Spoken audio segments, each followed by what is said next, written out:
and Joyce. Nice to see you. Joyce and I have known each other for quite some time. We went to an ongoing ministers conference about, what'd you say, 12 years ago? So it's been a magnificent time. And you guys, holy cow, I'm joyful to be here. Look at this crowd. This is wonderful. Look around. Look at the energy that sits in this room. You don't think we're transforming the world? Oh, I tell you, we definitely are. And what great consciousness you have to have such a wonderful teacher as Dr. Edward.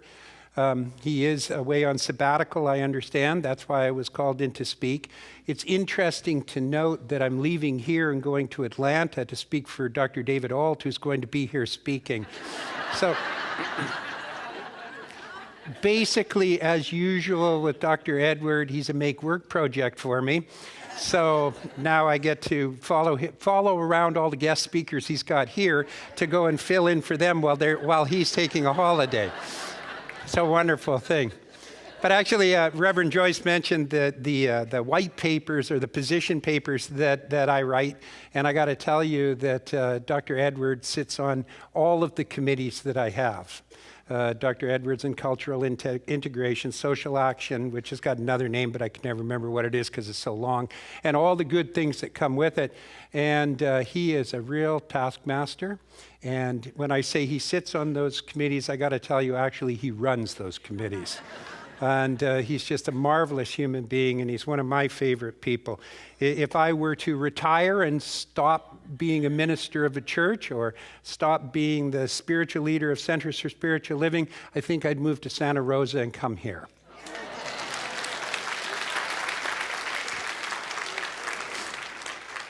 So we're doing the themes which we put together, and they're a magnificent group of themes. And I know Edward, before he left, already got the themes ready for 2018, which gives you an idea of just what a dedicated soul he is. But I'll share with you that today the theme we've got is dealing with conditions. And I've just got to let you know, I have a lot of experience with dealing with conditions. A lot of experience. It seems to me that my entire life is about dealing with conditions, things showing up in my life which I don't necessarily like or which I don't necessarily want, and then finding ways to be able to transform who I am so that I can change that condition and change that experience. Does anybody here have a condition they're dealing with right now? I think it's pretty much unanimous. There's always something. There's something in the pathway of our lives that's there. And we know, I mean, we've been through the story. We know that it exists for the purpose of us being able to learn what it is that is necessary to expand our consciousness to a greater idea so that we can have a greater experience. The problem is that, I don't know about you, but I believe it all the time intellectually, but I don't always act on it all the time. I don't always practice it. I quite often find myself in a situation, as a matter of fact, where it's almost like I relish and enjoy the pain and anguish of a situation. Because I know what the answer is, but somehow or other, when something occurs in my life, I have a tendency to kind of push it around and keep it in front of me for sometimes hours, sometimes days, sometimes weeks, sometimes months.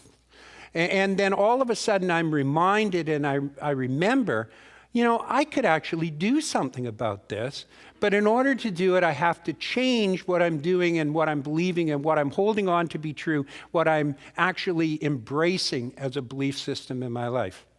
My best metaphor, the greatest metaphor, which I'm going to share with you, I shared it at the first service and I'll share it at the third as well. My greatest story, which for me reflects where I go and how it works, is the story of the cowboy in the Old West, who pretty much grew up on the range with his cows and didn't get to come into town very often and didn't really know much about anything beyond cows and country and things that he hangs out in. And one day he came in to get some supplies, and when he comes in to get supplies, he goes to the local dance hall and spends the evening out. And at that particular time, in that era, the turn of the last century, what happens, he shows up and Mr. Edison's moving pictures are in town. And for the first time ever, and nobody really knew about them before, but they're showing in the dance hall. And so they put them up, and they put them on a screen in the dance hall, and they begin to run the movie. And you know the movie. The movie has an antagonist, it has a protagonist, and it has a victim. You know that? You know, and the protagonist is Snidely Whiplash. And the antagonist is Dudley Do-Right, the sweet, young, good-looking young man. And the victim, the love, the heart, is Tess Trueheart. And so the movie starts running, and as it begins to run, sure enough, it gets to that stage in that place that movie runs to. And we all know it because every movie ever since basically picks up on the same themes and the same ideas. And to a large degree, our lives pick up on the same themes. The only thing is we get to play all three parts, which is really interesting. But the time comes where what happens is Tess Trueheart, who has somehow or other been brought under the spell of Dudley Do-Right, finds herself in a situation where she finds out what an incredible cad he actually is, and therefore tries to break away. But when she tries to break away, Snidely Whiplash will have nothing but revenge about it. And so she starts crying out for help from beautiful Dudley Do-Right, who's off in the distance. And we know that the end result must be that Snidely Whiplash takes Tess Trueheart to the rail yard and ties her to the rails. And there she's on the rails, and Snidely is hee-hee-heeing and sneering and saying, now you'll get yours. And Tess is screaming, oh, please, please save me. And Dudley comes riding up on his horse to save her.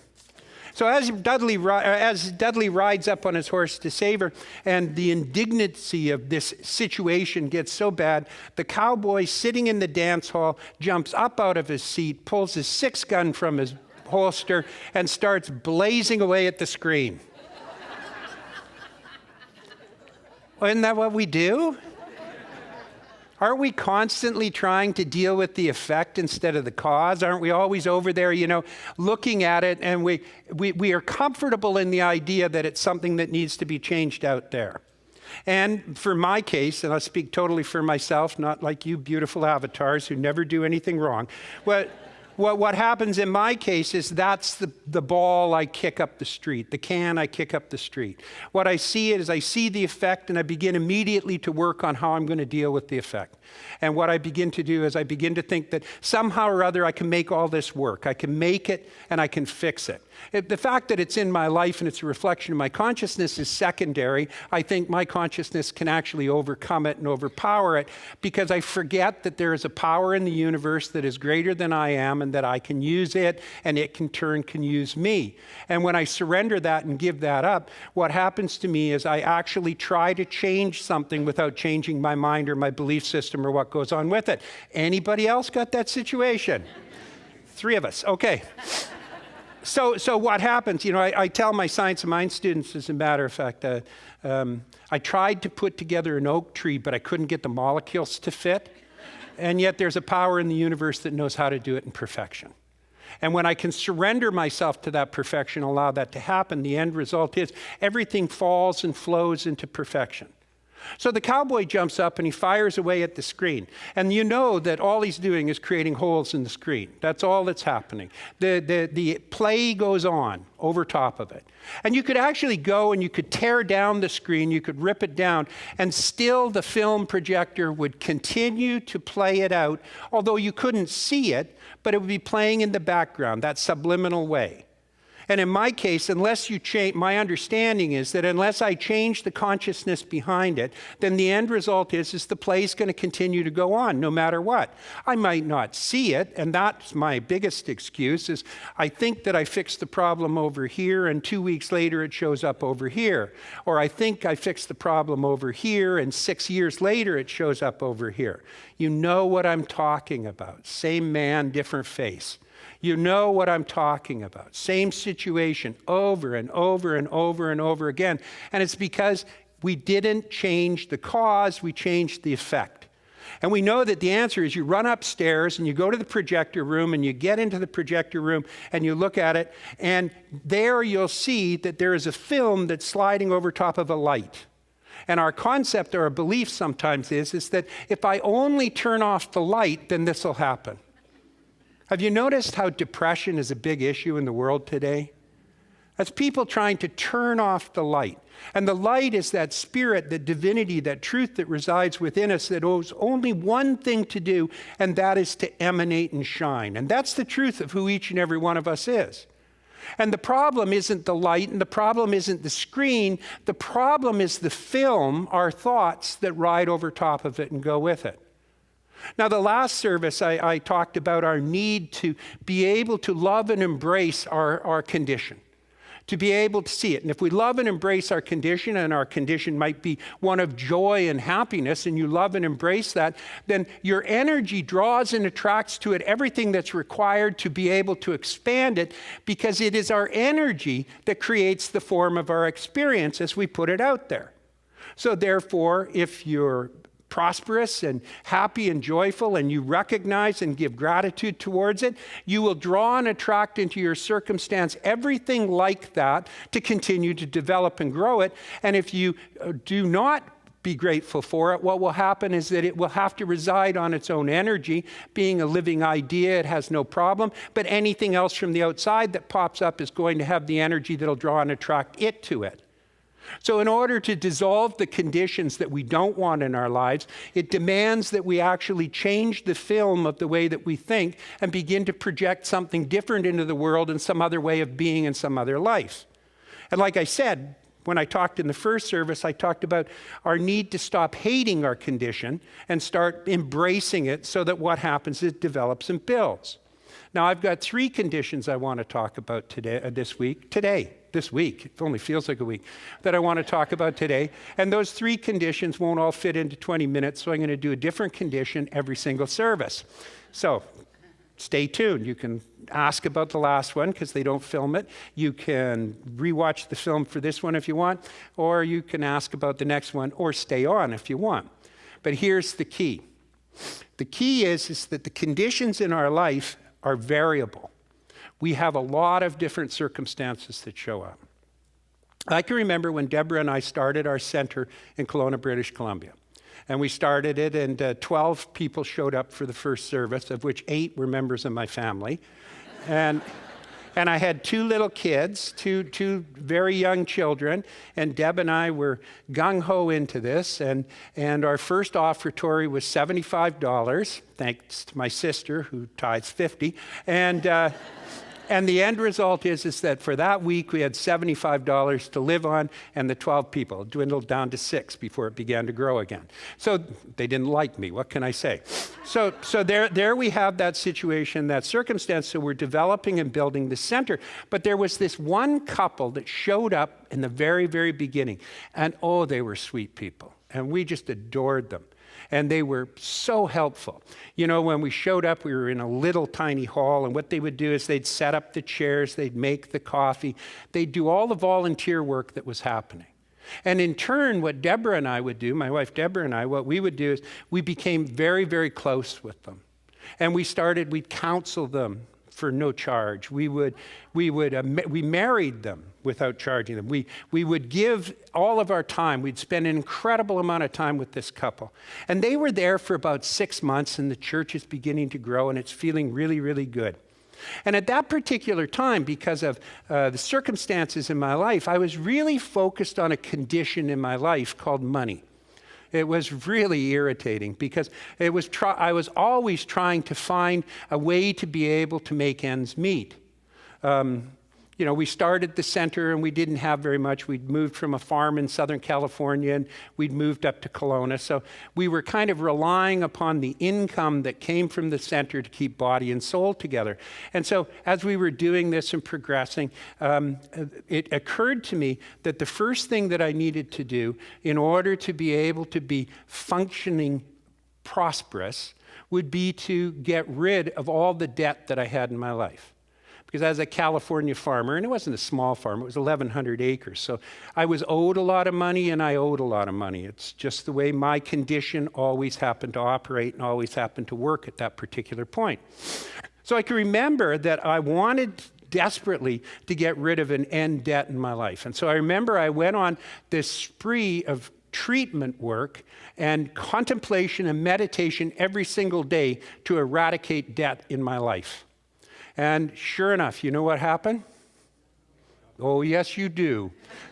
The debt just started to mount, seemed to grow. How can this be? I'm a good person. I tithe. I hang out I go to church. I pray. How come this is growing? How come it's always expanding? And the reason, of course, it's expanding is because there was something that I needed to learn to be able to transform the effect. And my prayer work was all centered on the effect rather than centered on the consciousness of the learning and the ability to grow. Am I making sense? And so what occurred was this lovely couple that showed up, and I was working on the eradication of debt from my consciousness. This lovely couple showed up, and we were growing, and the church looked like it was doing good, and we were finally heading the right direction. The debt kept mounting. My treatment kept growing strenuously. You know the treatments I'm talking about. Surely you've done them yourself. The prayers that where you're supposed to focus on the divine, you're supposed to focus on the light and the goodness and the joy, and instead the whole treatment seems to be focused on the effect.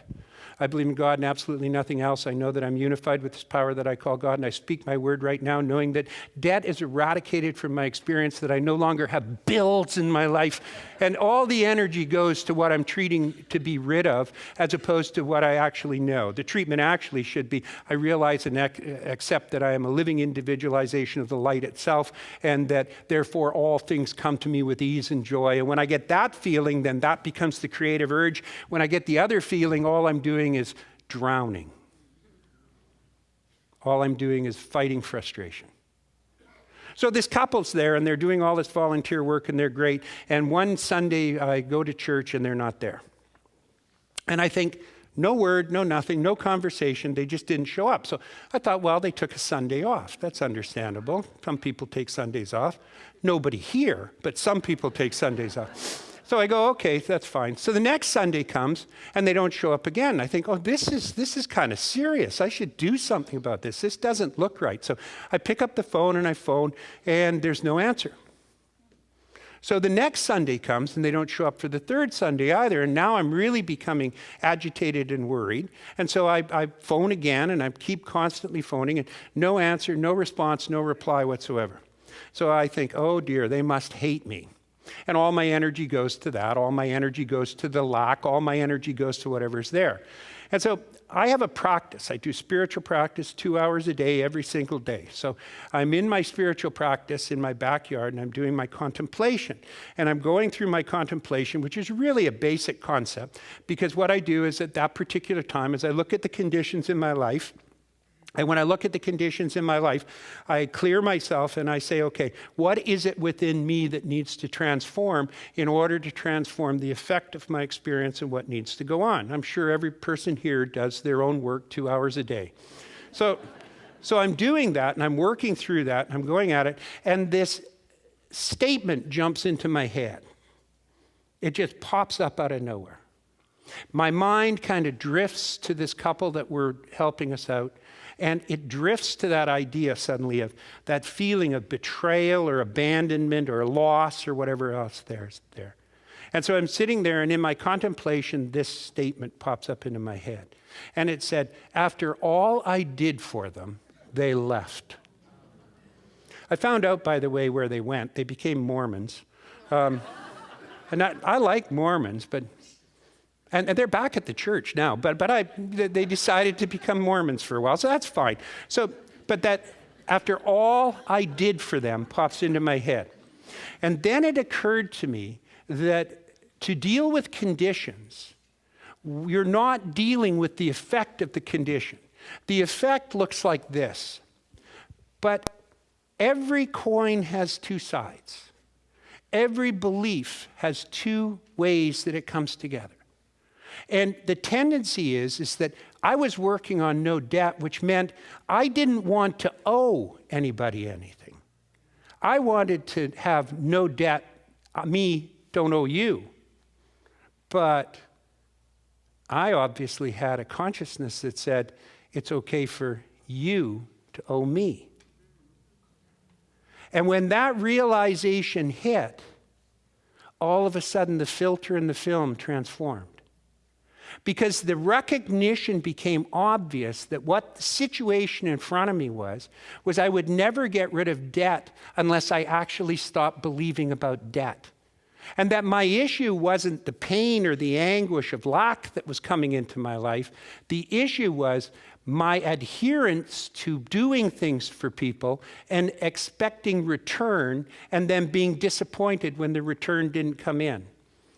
Remember that condition I asked if you had earlier? Are you looking at both sides of that coin, or are you looking at only one? Are you looking for more love in your life, but you're not prepared to give more love? Are you looking for more fulfillment in your life, but you're not prepared to accept and embrace the fulfillment you have, or to give other people the power to have fulfillment as well? Two sides to every coin. So then I got to look at it, and I decided right then and there that I needed to go through a transformation in the way that I did things. So what I started to do was I refused to do anything for somebody until I was clean and clear within my own soul that I was doing it because I am the emanation of the light. I am not doing it because I need something back in return. So suddenly people would phone me up for counseling, and I would say, oh, I got to think about that. I'll let you know. Let me call you back. And then what I would do is I would go into the den of my own mind, and I would cleanse myself of any expectation came in return. I would clear myself as to what my vision, my direction, my ministry, my calling was in my life, which we all have. And then what I would do is I would step into that calling, and I would show up without an expectation of anything coming back again. It got to the point, as a matter of fact, within months, by the way, I was totally debt-free. It just fell away. I don't know how it went. I don't know how it disappeared. I have no concept whatsoever. I couldn't possibly tell you how I went from the amount of debt I had to nothing. It just disappeared. Because that divinity flows through. That light can only attract what it is that's fed, what you believe and what fits in there. And if you believe somebody else owes you, then you believe in debt, and it's almost guaranteed that you in turn need to owe somebody else and live your life from that point. So I started to live my life in a cleaner, clearer way.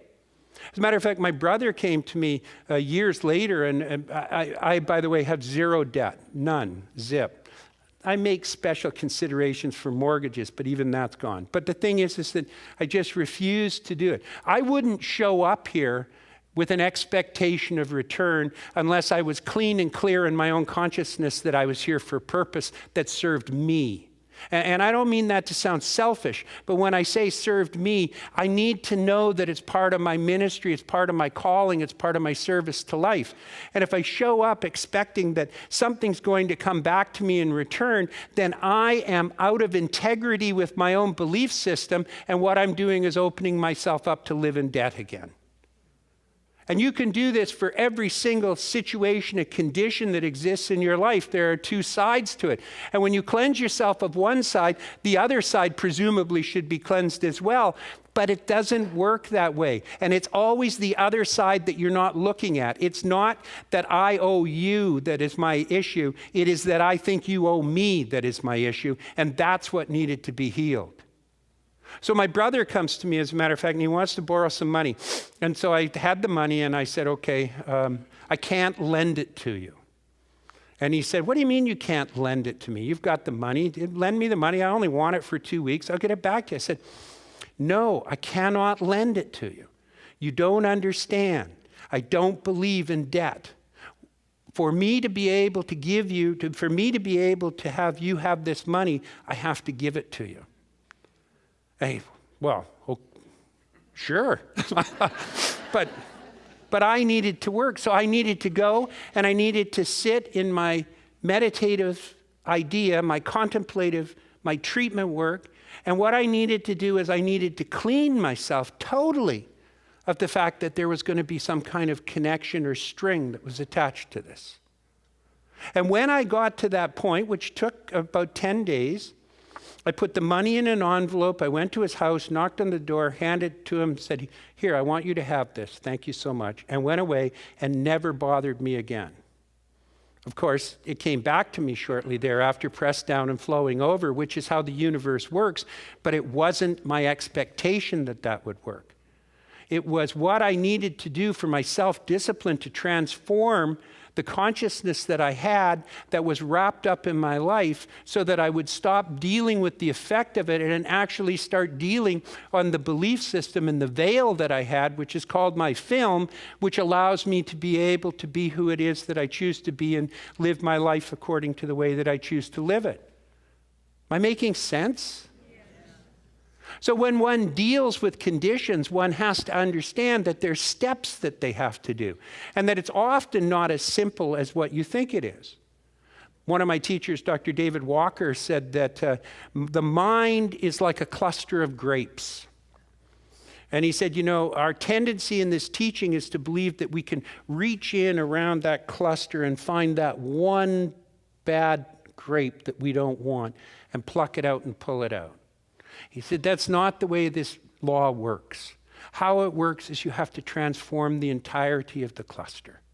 You have to know how to be able to change and be willing to change the truth of who you are and give up what it is that you've been holding on to in order to get a new experience back in return. I'll share with you is that I want nothing more for this world than each and every one of us to be able to deal with the conditions of our lives in a sensible, sane way.